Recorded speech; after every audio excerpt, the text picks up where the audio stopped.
नमस्कार दोस्तों, मैं doctor Hamid Khan, team director path IAS academy. और सीजीपीएससी 2019 के फाइनल रिजल्ट्स आ चुके हैं और जो सफलता की कहानी है आप तक पहुंचने लगी है धीरे धीरे। और आज हमारे साथ डिप्टी कलेक्टर बन चुकी हैं ऋचा चंद्राकर, महासमुंद की निवासी हैं आप और 20वीं रैंक आपको प्राप्त हुई है। तो ऋचा, बहुत बहुत congratulations. Thank you so much sir. और आज ऋचा से हम समझना चाहेंगे कि इंटरव्यू में और रिटन एग्जामिनेशन में बेसिकली उनकी परफॉर्मेंस बहुत अच्छी रही ओवरऑल और रिटन मार्क्स बहुत अच्छे रहे हैं, ऐसे में 140 प्लस मार्क्स। तो ओवरऑल इन सब चीज़ों का एक छोटा सा एनालिसिस आपके सामने प्रस्तुत करना है और अल्टीमेटली आपको लर्न करना है, एवरीडे आपको लर्न करना है। ऋचा, सबसे पहले मैं आपका बैकग्राउंड समझना चाहूँगा, एजुकेशनल बैकग्राउंड, और कहाँ से हैं आप, डिटेल बताइए प्लीज़। सर मैं हूँ तो बागबारा तहसील में आता है मेरा गांव चुरकी, पर वहाँ थोड़ा स्कूल जो एजुकेशन था वो सही नहीं था। केंद्रीय विद्यालय था एक, पर वो उस समय सेंट्रल गवर्नमेंट और गवर्नमेंट स्टूडेंट को ज़्यादा प्रेफरेंस मिलता था। इस वजह से मेरे मम्मी पापा मुझे दुर्ग भेजे। वहाँ मैं एक कज़न सिस्टर थी, उनके यहाँ रह के पढ़ती थी। तो 5th तक स्कूलिंग मेरी दुर्ग में हुई है। उसके बाद मैं वापस आई केवी में, फिर एग्जाम देकर वहाँ मेरा सिलेक्शन हो गया। तो 6 से लेके 10th तक मैं केंद्रीय विद्यालय महासमुंद से पढ़ी हूँ। उसके बाद फिर 11th-12th तो रायपुर में हुआ मेरा एजुकेशन और ग्रेजुएशन सर RCT भिलाई से हुई है। ठीक है, तो ग्रेजुएशन के बाद ये थॉट आ गया था कि मुझे आईएएस की तैयारी करनी है? हाँ सर, वैसे तो मुझे ग्रेजुएशन से पहले ही थॉट था कि मतलब करना है ये कुछ, मतलब बस हम ऐसे ही बोलते थे ना कि हाँ हमको ये करना है। बहुत अच्छे से पता नहीं रहता था, लेकिन नहीं ये करना है। मेरी मम्मी भी बोला करती थी, मुझे मम्मी बहुत पुश करती थी। तो फिर पर ग्रेजुएशन के बाद फाइनली मैंने स्टेप उठाया कि हाँ अब आगे फाइनल हमको करना है। तो उसके बाद मैंने शुरू की सर। कोई इंस्पिरेशन, कभी किसी आईएएस को देखा हो या किसी से मिले हो, ऐसी कोई बात रही हो? सर ऐसा मिलना तो मेरा नहीं हो पाया था, लेकिन स्टोरीज बड़ी सुना करते थे हम लोग किसी आईएएस ऑफिसर की, या कॉलेज में भी कुछ फंक्शन होता था, वहाँ कभी डिस्ट्रिक्ट मजिस्ट्रेट आ गए या किसी ऑफिसर को बुला लिए जो अच्छी पोस्ट में आईएएस, तो वहाँ से थोड़ा इंस्पिरेशन तो मिलता था सर कि हाँ हमको भी करना है ये। मतलब वो एक तरह से सर्व कर रहे हैं भी सोसाइटी को और बहुत अच्छा काम भी होता है। तो बहुत बढ़िया। दोस्तों देखिए, इंस्पिरेशन कहीं से भी मिल सकती है। अक्सर स्कूल कॉलेजेस में आजकल इस तरह के सेमिनार्स होने लगे हैं कि लोग करियर मार्गदर्शन देना शुरू कर चुके हैं। सो ऋचा के मन में आया कि आईएएस की तैयारी करनी चाहिए और आपने दिल्ली जाकर तैयारी की, आईएएस की प्रिपरेशन की और फाइनली वहाँ एफर्ट लगाने के बाद छत्तीसगढ़ पीएससी को इन्होंने प्रयास किया और आज देखिए आज वो डिप्टी कलेक्टर बनकर आपके सामने है। ऋचा, इस पूरी तैयारी में प्री मेंस को बच्चे अलग अलग कर देते हैं, आपका अप्रोच क्या रहा? इंटीग्रेटेड अप्रोच या मिलाकर कैसे आपने तैयारी की? सर पहली बार तो ऐसा था कि मुझे प्री करना था क्योंकि एग्जाम पास था, तब मैंने शुरू किया था प्री की तैयारी। तो पहली जो अटेम्प्ट थी मेरी उसमें मैंने थोड़ा, और उस समय खैर सिलेबस ऐसा था कि दोनों का मैच हुआ करता था, मतलब ये फिलॉसफी सोशियोलॉजी तो बाद में ऐड हुआ। तो मैंने मेंस के हिसाब से भी पढ़ा, प्री के हिसाब से पढ़ा, लेकिन फोकस मैंने उस समय प्री को दिया। बहुत बढ़िया। क्योंकि एग्जाम पहले तो प्री क्लियर करना था मुझे, उसके बाद ही मेंस होता। और वैसे भी आप डिटेल तैयारी करके आई थी यूपीएससी? डिटेल तैयारी करके मैं आई हुई थी और 3-4 महीने उस समय मिलते हैं सर। तो उस समय मुझे था कि मैं कर लूंगी उस टाइम पे, दोनों था, पर फोकस ज्यादा मेरा प्री में था उस टाइम पे। ओके। पहला अटेम्प्ट कब लिया था आपने? सर पहला अटेम्प्ट मेरा 2017 वाला था, जो कि 2018 में हुआ था। तैयारी मैंने इसकी 2017 से शुरू कर दी थी। जी। तो 18 वाला 18 ईयर में, मतलब वो 2017। हाँ, गॉट इट। पहले वाले मेंस में और इस वाले मेंस में दोनों में मार्क्स में डिफरेंस रहा होगा? हाँ सर, डिफरेंस है। तो वो कैसे आपने उसको ठीक करने की कोशिश की कि इस बार अच्छे खासे मार्क्स आए हैं आपके, तो क्या आपने नया किया उसमें? सर पिछली बार ऐसा था कि मेरे पेपर्स तो सारे अच्छे गए थे, मतलब मैं कॉन्फिडेंट थी कि इस बार बहुत अच्छा गया एग्जाम। एक जिसमें मैं थोड़ी कॉन्फिडेंट नहीं रहती वो है लैंग्वेज में, क्योंकि हिंदी 100 मार्क्स का है, छत्तीसगढ़ी और हिंदी इंग्लिश तो 50-50 का, वो तो स्कोर कर लेती थी मैं, लेकिन हिंदी मेरी बहुत वीक थी। फिर भी मैंने उसमें फोकस दे करके कर लिया था। और अब रिजल्ट आया तो उसमें सर ये हुआ कि मेरे को जिसमें सबसे ज्यादा मार्क्स मिलते हैं, सबको माना जाता है कि ऐसे जो निबंध का पेपर होता है उसमें सबसे ज्यादा मार्क्स मिलते हैं, पर सर मेरा 234 रैंक आया था उस टाइम पे। और अगर आप लिस्ट उठा के देखते तो सिर्फ 2 लोगों का 100 से कम आया था उस लिस्ट में, 234 तक, और सबसे कम मेरा था 93।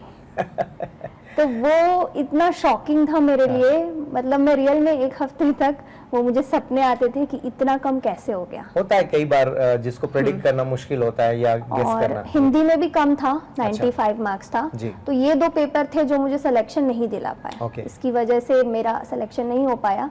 ये तो बाकी ओवरऑल एवरेज से ज़्यादा अच्छे नंबर आए थे, सारे में 100 प्लस 115 मेरा एवरेज था।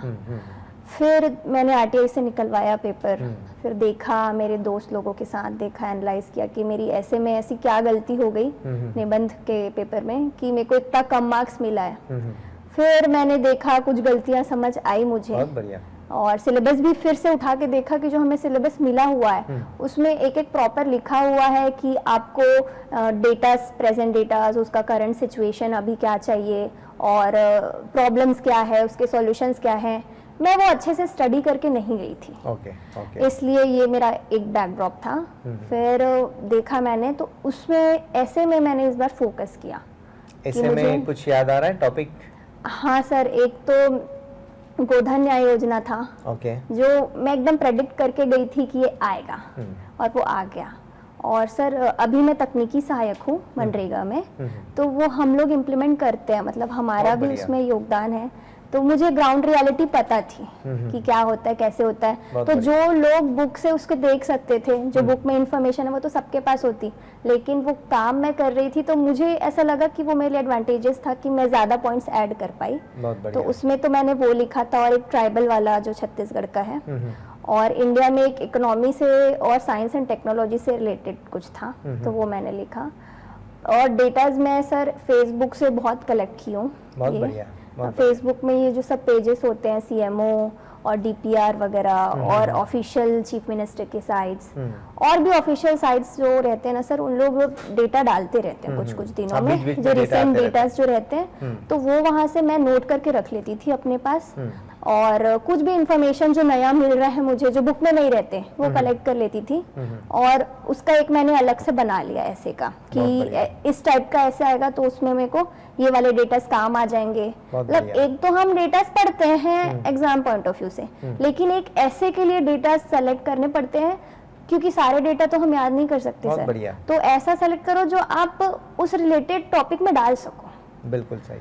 तो एक तो गोधन तो मैं पूरा प्रिपेयर करके गई थी, और बाकी के भी डेटास ऐसे सेलेक्ट की थी जो यूज कर सकूं। सो रिचा, नेशनल एसे और स्टेट एसे में कोई डिफरेंस किया आपने? दोनों के अप्रोच में कुछ अलग रहा? हाँ सर, अप्रोच मतलब उसमें नेशनल पॉइंट ऑफ व्यू लेकर चला मैंने, और छत्तीसगढ़ को ज्यादा फोकस किया। फिर भी नेशनल से मैं कंपेयर करती थी उसको, क्योंकि स्टेट तो अब नेशनल में ही आता है, तो ऐसा कुछ बहुत डिफरेंट अप्रोच नहीं था, दोनों का लगभग सेम ही था मेरे। अच्छा, बहुत सारे स्टूडेंट कंफ्यूज रहते हैं कि हम पॉइंट वाइज लिखें कि पैराग्राफ में लिखें, आपने क्या किया? सर मैंने पैराग्राफ्स और पॉइंट्स दोनों यूज किए हैं। दोनों यूज किए। कहीं पे पैराग्राफ जैसे स्टार्टिंग में हमको लिखना है उसका इंट्रोडक्शन, तो वो तो हम पॉइंट्स में नहीं स्टार्ट कर सकते, तो वो पैराग्राफ्स में स्टार्ट कर लिए। फिर बॉडी में हमको कुछ दिखाना है कि स्पेशली कि ये भाई ये प्रॉब्लम से अगर ये दिक्कतें आ रही हैं, तो उसको आप पॉइंट्स में डाल लो, तो वो ज्यादा सही है। सॉल्यूशन, फैक्ट्स एंड फिगर्स को किस तरह से आपने प्रेजेंट किया? टेबल बनाए या चार्ट बनाया, क्या किया आपने? फैक्ट्स एंड फिगर्स के छोटे छोटे टेबल बनाती थी मैं सर, साइड पे जगह लेके। और जैसे पाई चार्ट हो गया छोटा सा, मतलब मैं चाहती थी कि एक ही अगर ऐसे हो तो उसमें थोड़ा अलग अलग दिखे, वो चाहती तो मैं पाई चार्ट टेबल में भी बना सकती थी, पर थोड़ा टेबल बना लिया, थोड़ा पाई चार्ट बना लिया, ऐसा मिक्स तो करके हाँ। और बहुत ज्यादा नहीं, थोड़े बहुत ही, क्योंकि लिखना भी रहता है अपने को। जी।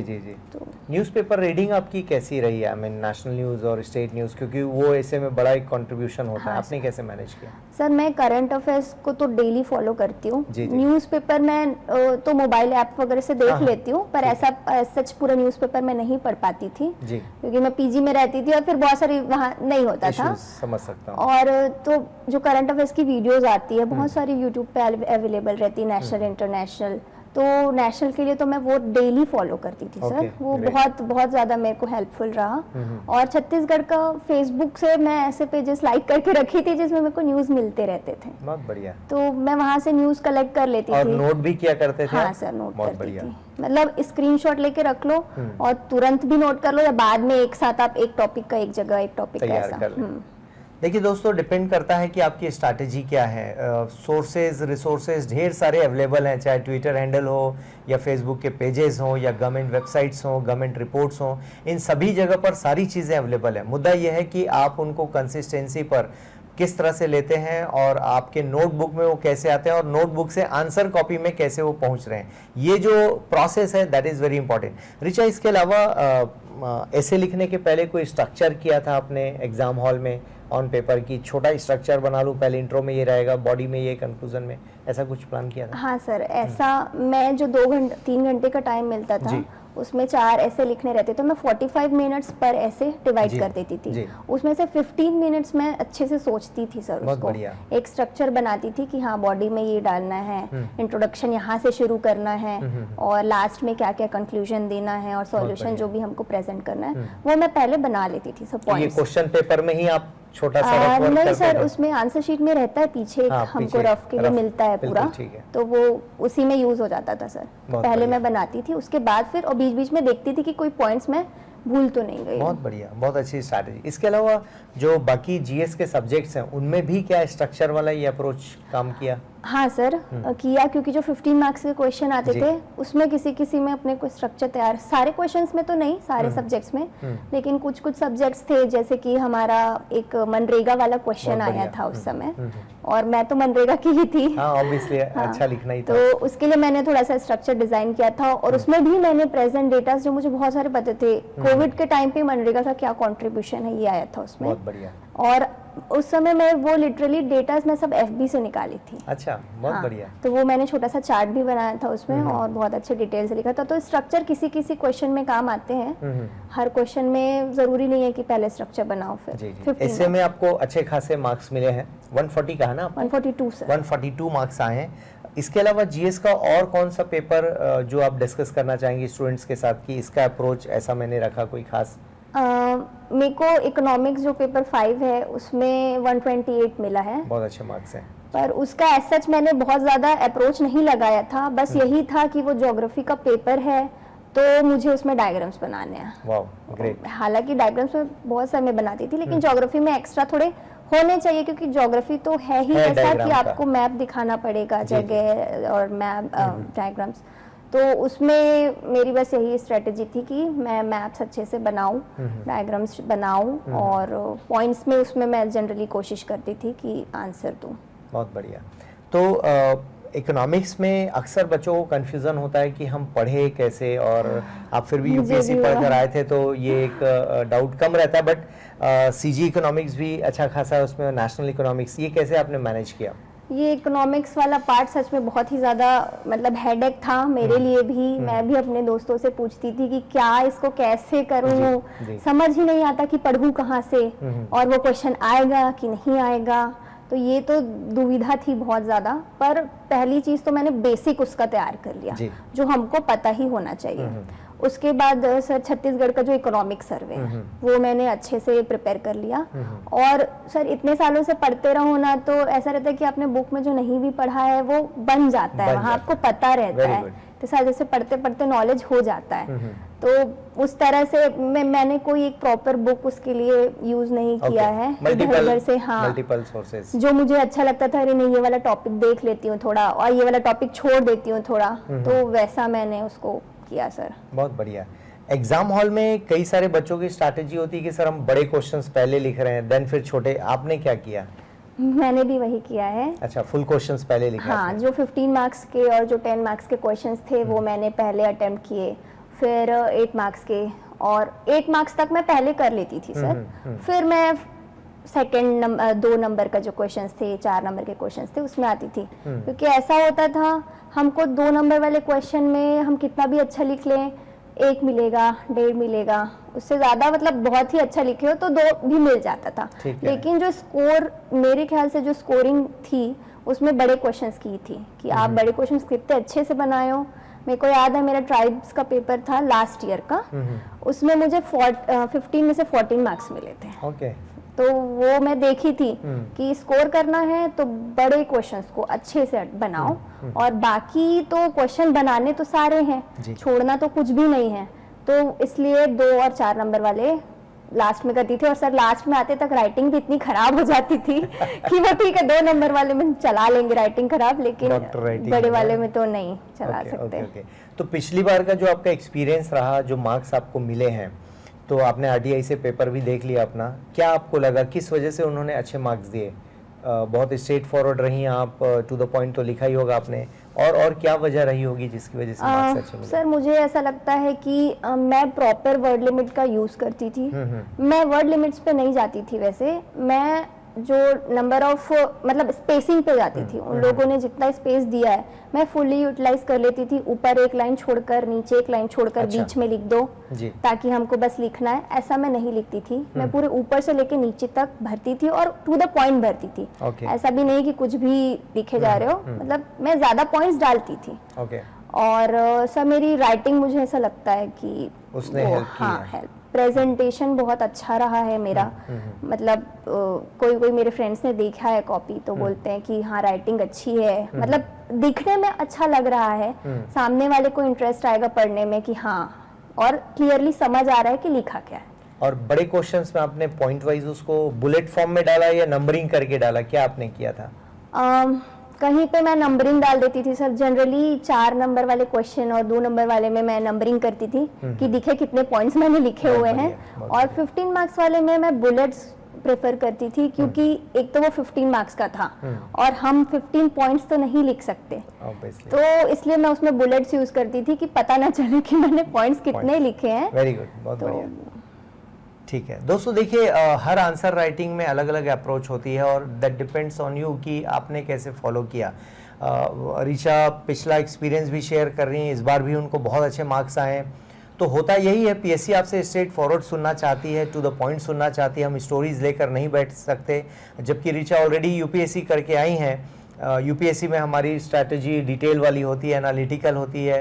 सीजीपीएससी में आपको स्ट्रेट फॉरवर्ड लिखना है, बहुत फैक्चुअल इनकलकेशन चाहिए आपको।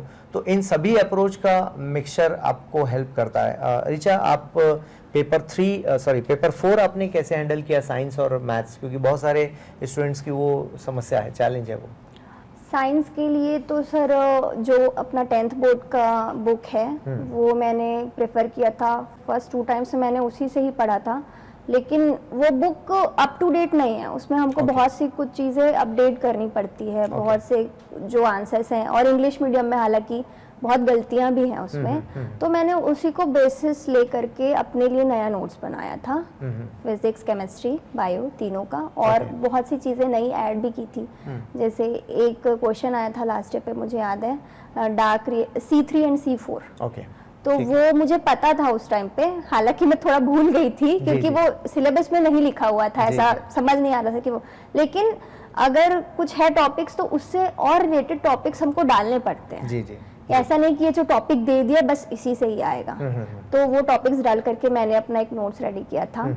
और उसके बाद जो था मैथ्स में तो वो वही जो 10th बोर्ड का ही बुक है, उसी से मैंने किया था। और एप्टीट्यूड थोड़ा ज़्यादा मेरे को उसमें मैं फोकस नहीं की थी, इसलिए मुझे उसमें कम भी मार्क्स मिले थे। उसमें मैं ज़्यादा फोकस नहीं कर पाई थी लास्ट टाइम। इस बार मैंने उसको भी किया है ज़्यादा फोकस। और लास्ट साइंस एंड टेक्नोलॉजी के जो हैं उसके भी सर जो सिलेबस में टॉपिक्स दिए हुए हैं उसी को लेकर के मैंने नेट पे डाल करके सर्च किया था, और सर्च करके उसका भी एक नोट्स बना लिया था, खुद के नोट्स बनाकर पढ़े। तो वो जो पेपर था उसमें मेरे सारे नोट्स खुद के थे, यहाँ तक कि मैथ्स के भी मैंने नोट्स बना लिए थे कि मुझे वो बुक ना खोलना पड़े बार बार, क्योंकि इस बार चेंज हो गया था ना, बहुत सारी चीजें हट गई थी, सिलेबस हट गया। तो नोट्स बना करके फिर उससे पढ़ा। और साइंस एंड टेक्नोलॉजी पोर्शन ऐसा है सर कि आप जो पढ़कर जा रहे हो वो आएगा, ऐसा है नहीं, वो हाँ करंट अफेयर से भी आता है उससे क्वेश्चन। तो टेक्नोलॉजी में ओवरऑल आपका जो नॉलेज रहता है और जो पढ़कर गए हो वो तो है ही, तो उससे हो जाता है। अभी जैसे क्वेश्चन आया था कि फर्टिलाइजर के नाम बताइए आप दो, वो हम बुक में पढ़कर, मैं नहीं गई थी पढ़कर, लेकिन मुझे पता था कि गांव में हाँ यूज होता है तो मैंने लिख दिया। तो बहुत सी चीजें रहती हैं कि आपके अभी तक जो आपने नॉलेज गेन किया है उससे जी, भी जी। क्वेश्चंस बनते हैं। जी जी, ऐसा नहीं definitely। कि सिर्फ आप जो पढ़कर जा रहे हो वही आएगा तो वही जी, बनेगा, जी। ऐसा नहीं है। बिल्कुल ठीक। इसके अलावा हर सब्जेक्ट पर नोट्स आपके अपने बने थे या फिर आपने डायरेक्ट कुछ किताबों से भी पढ़ लिया?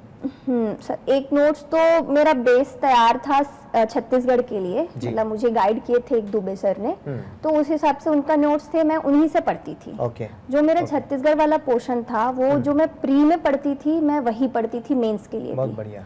और बाकी जो और मेंस के लिए जो फिलॉसफी सोशियोलॉजी है वो मैंने सारे उसके नोट्स बनाए थे खुद से। खुद से नोट्स बनाए थे। जो पतंजलि आईएएस हो गया, जो नेशनल लेवल के होते हैं, हाँ, हाँ। उनका मटेरियल देख देख के, खैर फिलॉसफी तो पूरा ऑप्शनल सब्जेक्ट था, तो उसमें बहुत डिटेल में दिया हुआ था जी। और उससे मैं सेलेक्ट कर करके, क्योंकि बुक लेकर सीधे पढ़ना पॉसिबल नहीं था सर हमारे लिए, और 75 क्वेश्चन में आप कितना डिटेल पढ़ सकते ठीक हो, कह रहे हैं। तो मैंने उसके नोट्स बनाए थे खुद से ही। सोशियोलॉजी के भी, मतलब फिलॉसफी के तो रिटन नोट्स थे, हैंड रिटन। सोशियोलॉजी के मैं टॉपिक्स ले लेकर के वही नेट पे डाल के सर्च करके मुझे सबसे बेस्ट कौन सा लग रहा है, अच्छा। वो मैंने फिर प्रिंट आउट निकलवा के उसके नोट्स बना लिए।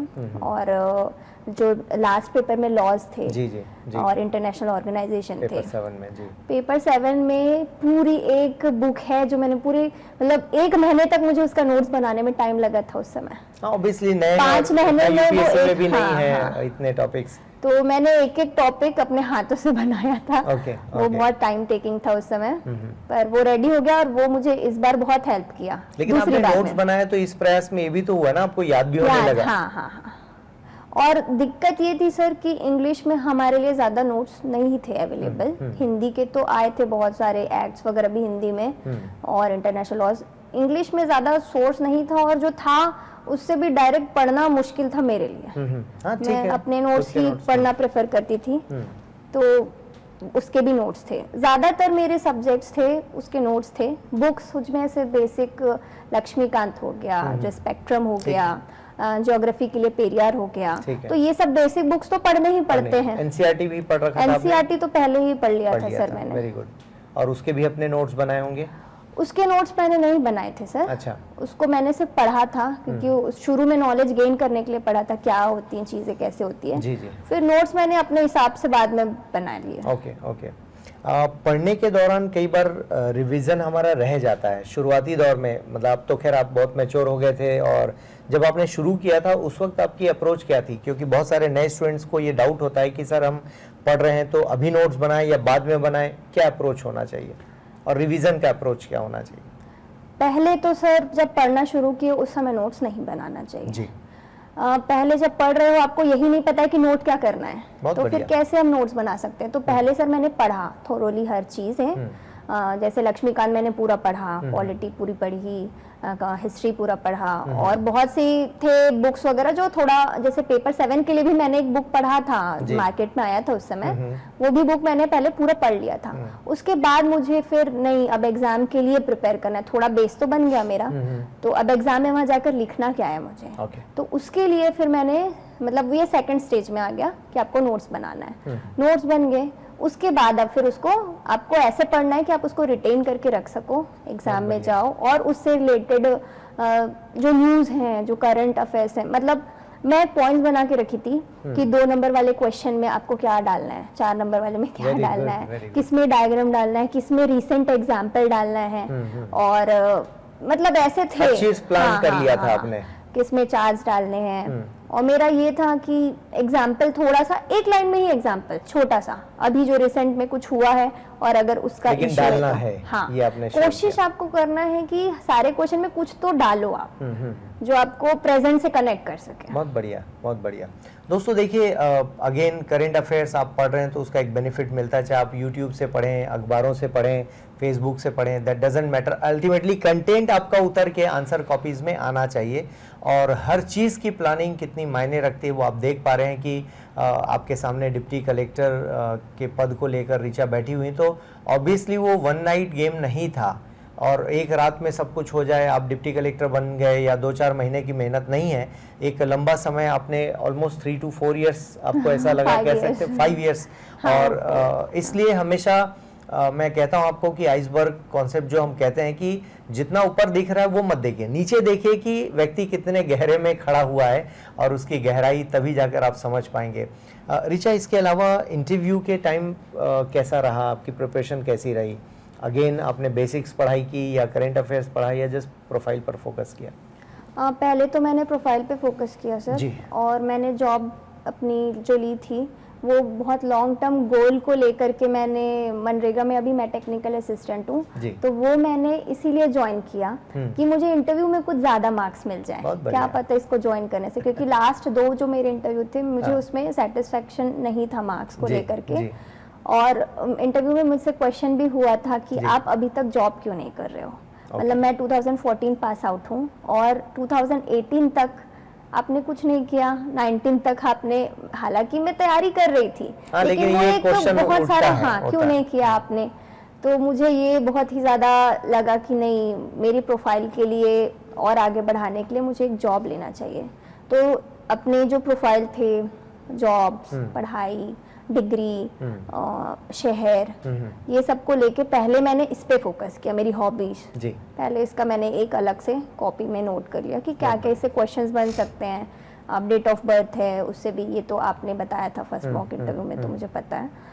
और उसके बाद फिर सर मैंने जो हम बेसिक हमारा जो जीएस था उससे भी पढ़ा था।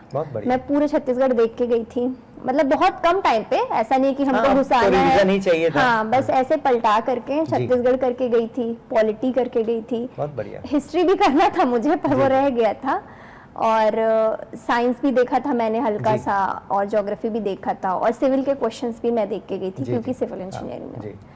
और लकीली ऐसा हुआ कि जो क्वेश्चंस हम, जितना polity related questions, history related questions, और हाँ, मतलब मुझसे क्वेश्चन बहुत इस बार डाइवर्स टाइप्स ऑफ क्वेश्चंस पूछे।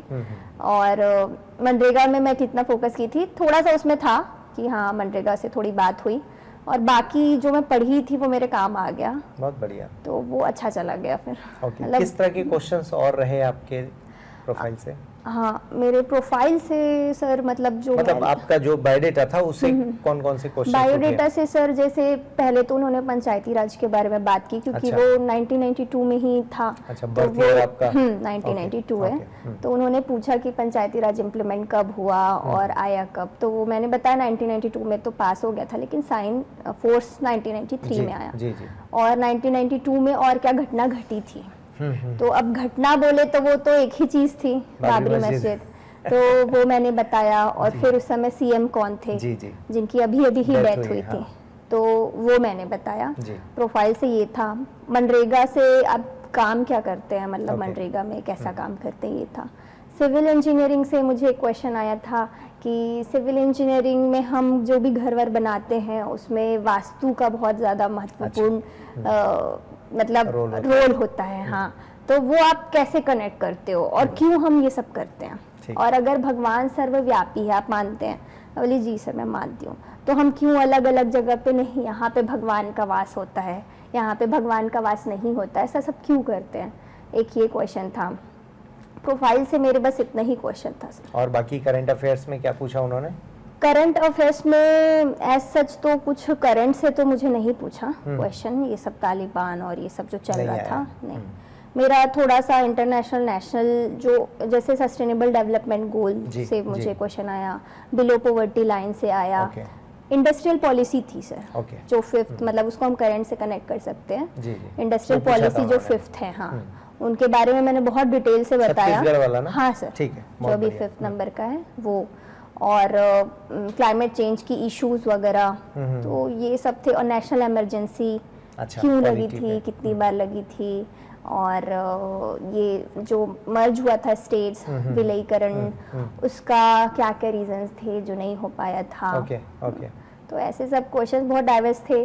अभी हमारी एक वाइस चांसलर है जो वुमेन है, वो कौन है, वो एक क्वेश्चन था। ये 1-2 क्वेश्चन थे जो फैक्चुअल थे। यूपीएससी आपने बताया था कि आप प्रिपेयर कर चुकी हैं? नहीं सर, उन्होंने पूछा नहीं। तो मैंने नहीं तो बनाया।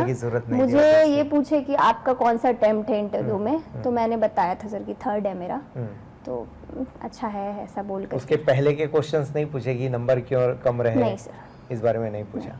ठीक है, ओवरऑल 20-25 मिनट? हाँ सर, 23 मिनट लगभग था मेरा। ठीक है। तो दोस्तों देखिए, अलग अलग एक्सपीरियंसेस होते हैं हर कैंडिडेट के। ऋचा की अपनी अप्रोच रही है। देखिए, किसी का अप्रोच आप कॉपी नहीं कर पाएंगे तो तय है। आपकी अपनी अप्रोच होनी चाहिए, आपकी अपनी स्ट्रैटेजी होनी चाहिए, ये टाइम के साथ डेवलप होगी। अगेन, वन डे एग्ज़ाम नहीं है कि आज आपने सोचा और कल एग्ज़ाम दे दिया। एक लंबा समय आप बिताते हैं, ज़रूरी नहीं सबको 5 साल लगे, हो सकता है आप में से 1-2 साल में निकाल लें। लेकिन ये मानकर चलिए, खासकर गर्ल कैंडिडेट जो भी इस इंटरव्यू को सुन रही होंगी, आप पहले ही तैयार रहिए कि आपको मिनिमम 3 इयर्स तो देना है। कई बार पेरेंट्स का प्रेशर होता है, तो ऐसा प्रेशर ऋचा आपके साथ भी आया होगा, सोसाइटी का, फैमिली का, कि भाई अब कब तक आप तैयारी करेंगे, ऐसा कुछ प्रेशर? इस मामले में मैं बहुत ही लकी थी सर, बहुत बढ़िया, कि मेरे घर वालों ने कभी मुझ पे प्रेशर नहीं किया जी। मतलब मेरे तक तो बात आने ही नहीं दी। अगर उनके पे आती होगी तो वो मुझे नहीं पता, पर पढ़ाई करो तुम। मेरा ये फिक्स था कि जब तक मैं जो चाहती हूँ वो मुझे ना मिल जाए, तब तक मैं पढ़ाई छोड़ूंगी नहीं। बहुत बढ़िया। तो मेरे पे प्रेशर तो कभी नहीं आया। बहुत बढ़िया। दोस्तों देखिए, मैं अक्सर बात करता हूँ और कैमरे पर भी आपसे कह रहा हूँ, बहुत सारे पेरेंट्स इस इंटरव्यू को देखते हैं, मुझ तक पर्सनली फ़ोन पहुँचते हैं कि सर 2 साल हमने बच्ची को दिया है। तो ये 2 साल जैसी कोई चीज़ नहीं होती। बॉयज़ को हम अनलिमिटेड टाइम देते हैं कि नौकरी उनकी ज़रूरी है, फिर गर्ल्स को भी क्यों ना हम बराबरी का दर्जा दें। और बहुत सारे चीज़ों में हमने बदलाव किए हैं समाज में, तो ये भी पक्ष बदलना चाहिए कि टाइम दिया जाए, चाहे वो गर्ल कैंडिडेट हो, बॉय कैंडिडेट हो, बिकॉज जो समय लगना वो लाजमी है, उसको अब बदल नहीं सकते। ऐसा नहीं कि लड़कियां 2 साल में ही क्रैक करेंगे और बॉयज़ 5 साल में क्रैक करेंगे। समय सभी को लग सकता है, और पेरेंट्स के थोड़े से सपोर्ट से, सोसाइटी के थोड़े से सपोर्ट से, देखिए कोई कैंडिडेट डीसी बनकर बैठा है तो वो आने वाले दिनों में समाज और परिवार में बहुत सारे चेंजेस, सकारात्मक परिवर्तन ला सकते हैं। तो ये एक बड़ा कंट्रीब्यूशन होता है फैमिली का सपोर्ट, और ऋचा को वो बेहतरीन ढंग से प्राप्त भी हुआ है। ऋचा, इसके अलावा छत्तीसगढ़ में बहुत सारे चैलेंजेस हैं। अब डीसी बनने के बाद कोई ऐसा चैलेंज या टारगेट आपने रखा है कि हाँ, इस पक्ष पर मुझे काम करना है?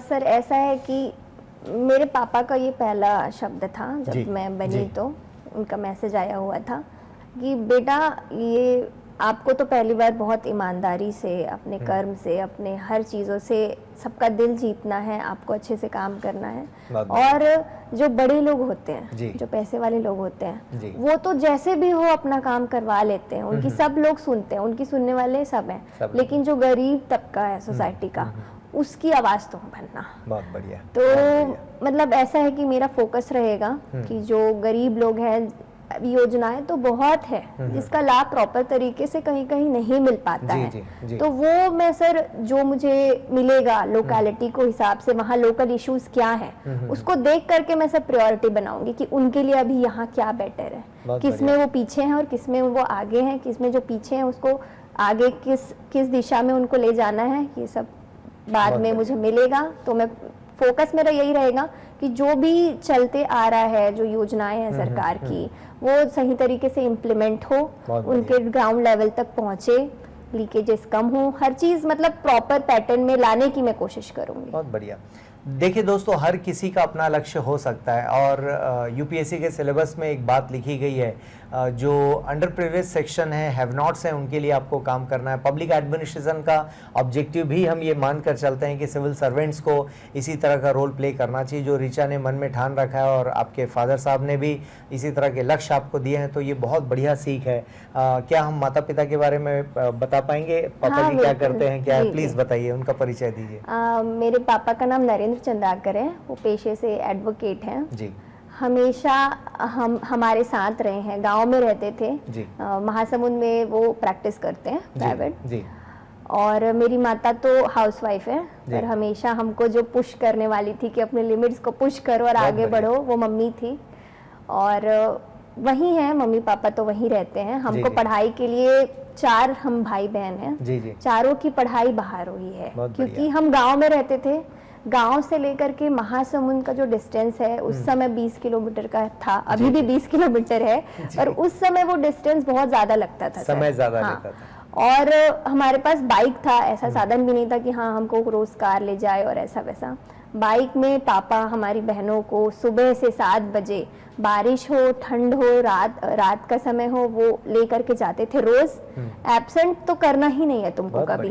मतलब इतना वो जो हमको पढ़ाई के लिए जो पहले से इतनी उनकी प्रायोरिटी सेट थी, वो कोई लड़का और लड़की नहीं देखे कि मेरी बेटियां हैं चलो इनका तो चल जाएगा, लड़के पे ज्यादा फोकस, ऐसा बिल्कुल नहीं था। सबको उतना ही इम्पोर्टेंस दिया और पढ़ाई सबसे ज्यादा प्रेफरेंस था मेरे पापा का। बहुत बढ़िया। दोस्तों देखिए, छोटे छोटे गांव भी हमारे बहुत योगदान देते हैं भारत को बनाने में, और जब सोच ऐसी महान हो माता पिता की, गुरुओं की, तो ऑब्वियसली कोई भी कैंडिडेट, कोई भी छात्र आगे बढ़ता है। जब आप अपने स्कूल कॉलेज से निकल कर आते हैं तो ऑब्वियसली अपना एरिया जो होता है वो कई बार हमें लगता है हम कंफर्ट जोन में, जब आप बाहर निकलते हैं तो ज़्यादा लर्न करते हैं, चाहे वो शहर हो या फिर आप दिल्ली जा रहे हैं, मुंबई जा रहे हैं, पुणे जा रहे हैं पढ़ाई के लिए। जब आप बाहर निकलते हैं तो बहुत कुछ लर्न करते हैं। तो ऐसा ऋचा के साथ भी हुआ, और बाहर निकलकर आप लर्न करते हैं। पहले से पिछले 20 सालों में एजुकेशन को लेकर छत्तीसगढ़ में काफ़ी अवेयरनेस आई है,